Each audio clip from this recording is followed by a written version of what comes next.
Professor Eduardo Green conosco. Eduardo, quero começar primeiro falando do caráter nacional da disputa em São Paulo, né? O maior colégio eleitoral do Brasil e também aquele que talvez concentre a polarização mais evidente, mais aguerrida entre o lulismo, né, o petismo e o Bolsonaro. Como é que você está vendo essa largada para a campanha de agora sob esse aspecto?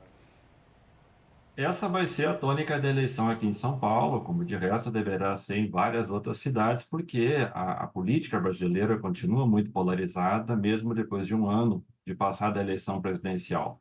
As próprias pesquisas de avaliação do governo Lula dão conta que há um percentual significativo do eleitorado que ainda manifesta um apoio nada desprezível ao ex-presidente Bolsonaro, que inclusive repercute nas avaliações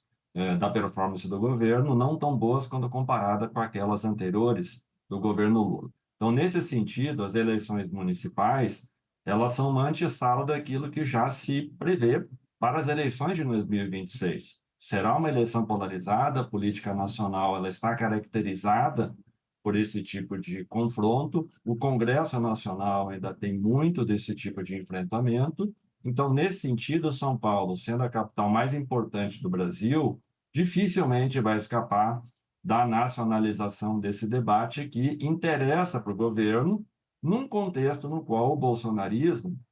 e Bolsonaro em especial, vem enfrentando muitas dificuldades políticas, vem enfrentando muitos problemas, talvez o mais recente, as investigações da BIM, o que inclusive joga o prefeito Ricardo Nunes numa situação política muito difícil, até agora não assumida. Se ele vai, de fato, ter uma relação mais próxima de apoio do Bolsonaro na sua campanha, do bolsonarismo, ou se ele vai tentar um apoio meio morno. Então, nesse sentido, a polarização ela joga a favor do candidato hoje apoiado pelo governo, Boulos, e da sua vice, Marta Suplicy, justamente lembrando que em 2022, na cidade de São Paulo, Lula e Haddad foram vitoriosos contra os candidatos que representavam o projeto político do bolsonarismo. Então, é nesse sentido que a nacionalização do debate na disputa eleitoral da cidade de São Paulo está colocada e eu entendo que ela deverá se intensificar, inclusive, ao longo do ano. E é interessante porque na cidade de São Paulo Lula venceu, mas no estado de São Paulo perdeu, né? Então há uma troca aí, por isso que chamei a atenção para um retrato que o estado de São Paulo e a própria capital representa na polarização. Agora, falando sobre o que esperar, por exemplo, para o Partido dos Trabalhadores, que perdeu muitas prefeituras, que é uma força, né, ter uma quantidade importante de prefeitos pelo Brasil, é uma força nacional que sustenta os partidos, e o Partido dos Trabalhadores, de 2016 para cá, perdeu muitas prefeituras, está tentando recuperar agora. O que você espera desse desempenho sob a liderança de Lula, professor? É muito provável que o Partido dos Trabalhadores venha a ter uma ampliação do número de prefeituras, porque a perda que houve em 2016 se deu muito no contexto da Operação Lava Jato,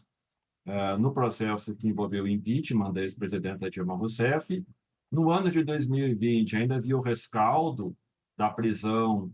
recente do ex-presidente Lula, havia o bolsonarismo ainda dominando a política brasileira. Então, em 2024, com a máquina do governo federal na mão, e São Paulo é um exemplo desse tipo de esforço político, é provável, sim, que o PT venha a ter uma ampliação do número de prefeituras. Então, esse é o cenário que se espera, mas ele, é preciso dizer, Thaís, depende muito também do desempenho do governo, sobretudo no cenário econômico. Né? Se o desemprego continuará sendo baixo, se o custo de vida não será percebido pela população como algo que seja ruim para a sua vida cotidiana, que as políticas públicas do governo federal nesse ano comecem, de fato, a dar resultados, ou seja, há outros fatores que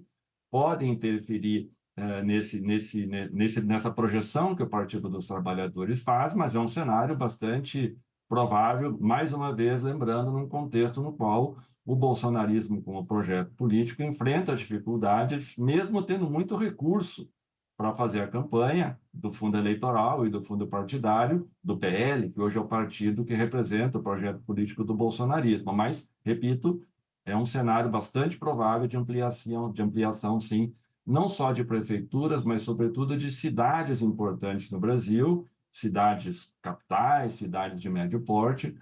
que tem, por sua vez, um impacto eleitoral muito significativo nas eleições de 2026, e é esse o cenário político que está sendo projetado pela reconquista de prefeituras pelo comitê eleitoral, pelo grupo eleitoral do PT responsável pela estratégia do partido Sim. para as eleições